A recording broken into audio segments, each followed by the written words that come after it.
আসসালামু আলাইকুম everyone, welcome back to our channel recipe device নিয়ে মম।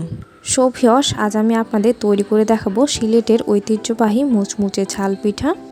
নর্মালি যারা মিষ্টি পিঠা খেতে পছন্দ করে না অথবা মিষ্টি পিঠা খেয়ে বিরক্ত হয়ে গেছেন, তারা এই পিঠাটা একবার ট্রাই করে দেখতে পারেন। মাত্র 1 কাপ চালের গুঁড়া এবং অল্প কিছু উপকরণ দিয়েই মাত্র 5 মিনিটে এই পিঠাটা বানিয়ে নেওয়া যায়। সো আশা করছি আজকের আমার এই পিঠা রেসিপিটাও আপনাদের অনেক ভালো লাগবে এবং উপকারে আসবে। আর ভালো লাগলে অবশ্যই একটি লাইক দিয়ে দিবেন। সো আর কথা না বাড়িয়ে চলে যাচ্ছি এবার এর মেকিং প্রসেসিংয়ে। আচ্ছা, তো এখন আমি চুলায় একটি প্যান বসিয়ে দিয়েছি এবং এখানে দিয়ে দিলাম প্রায় 1.5 কাপ পরিমাণ পানি।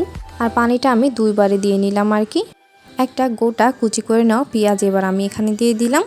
সাথে প্রায় 1 টেবিল চামচ পরিমাণ কাঁচামরিচ এবার আমি এখানে দিয়ে দিলাম। আর ঝালটা আপনারা নিজের পছন্দ অনুযায়ী বাড়িয়ে কমিয়ে অ্যাডজাস্ট করে দিতে পারবেন। তো এবার আমি একটি স্প্যাচুলার সাহায্যে এগুলোকে ভালো মতো নাড়িয়ে দিলাম। দেন এখানে এবার আমি দিয়ে দিচ্ছি প্রায় 1 চা চামচ পরিমাণ লবণ, প্রায় হাফ চা চামচ পরিমাণ হলুদের গুঁড়া এবার আমি এখানে দিয়ে দিলাম। দেন এখানে এবার আমি দিয়ে দিচ্ছি প্রায় 1 চা চামচ পরিমাণ ধনিয়া গুঁড়া, প্রায় 1 চা চামচ পরিমাণ ভাজা জিরা গুঁড়া এবার আমি এখানে দিয়ে দিলাম। তো এবার সবগুলো উপকরণ দিয়ে না হয়ে গেলে এগুলোকে এবার আমি 1 থেকে 2 মিনিটের মতো ভালো মতো জাল করে নিচ্ছি।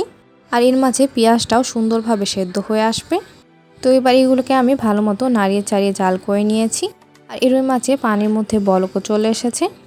দেন এখানে এবার আমি দিয়ে দিলাম প্রায় 1 কাপ পরিমাণ শুকনো চালের গুঁড়া। আর এখানে আমি বাজার থেকে কেনা চালের গুঁড়াটা ইউজ করছি।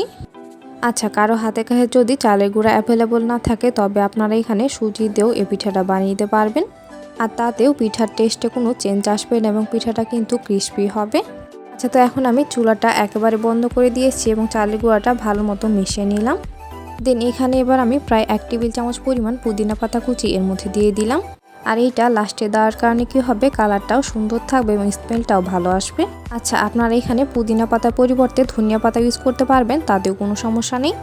আচ্ছা, তো এবার আমি সেদ্ধ এই আটাটা একটি বোলের মধ্যে ট্রান্সফার করে কিছুটা ঠান্ডা করে নিয়েছি।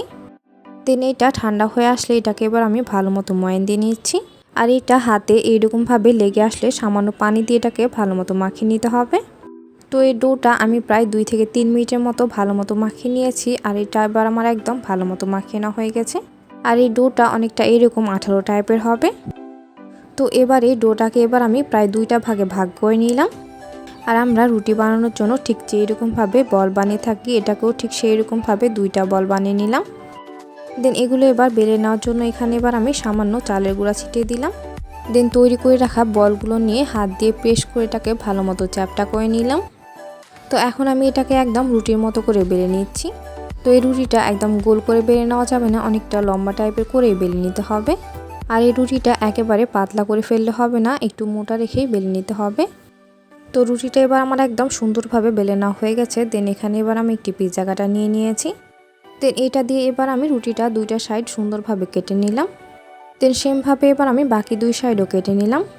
আর এই কাজটা আপনারা চাইলে নাইফ দিয়ে করে নিতে পারেন, তাতেও কোনো সমস্যা নেই। তো এই পিঠাগুলোকে এবার আমি এইরকমভাবে লম্বা লম্বা করে কেটে নিলাম। তবে আপনারা চাইলে এই পিঠাটা লম্বা, গোল, স্কোয়ার অথবা যে কোনো শেপে কেটে নিতে পারেন, তাতেও কোনো সমস্যা নেই। তো সেমভাবেই আমি সবগুলো পিঠাই কেটে নিলাম। আর সবগুলো পিঠাই আমি সেম ওই একই রকমভাবে কেটে নিয়েছি। আর পিঠাটা ঠিক এইরকম পাতলা করেই তৈরি করে নিতে হবে। তো এগুলো এবার বানিয়ে নেওয়ার পর বেশিক্ষণ অপেক্ষা না করে এগুলোকে এবার ফ্রাই করে নিতে হবে। এই জন্য চুলায় আমি একটি প্যান বসিয়ে দিয়েছি এবং তেলটা গরম হয়েছে কিনা চেক করার জন্য সামান্য পরিমাণ আটার অংশ এর মধ্যে দিয়ে দিলাম। আর তেলটা কিন্তু ভালো মতো গরম করেই পিঠাগুলো দিতে হবে, তাহলে পিঠাগুলো দেওয়ার সাথে সাথেই ফুলে যাবে। আর তেল যদি ঠিক মতো গরম না হয় তাহলে কিন্তু পিঠাগুলো কোনোভাবেই ফুলবে না। তো এর মাঝে সবগুলো পিঠা একদম বালিশের মতো হয়ে ফুলে গেছে। তো এগুলোর এবার একটা সাইড সুন্দরভাবে ভেজে নেওয়ার পর এগুলোকে এবার আমি উল্টে দিচ্ছি।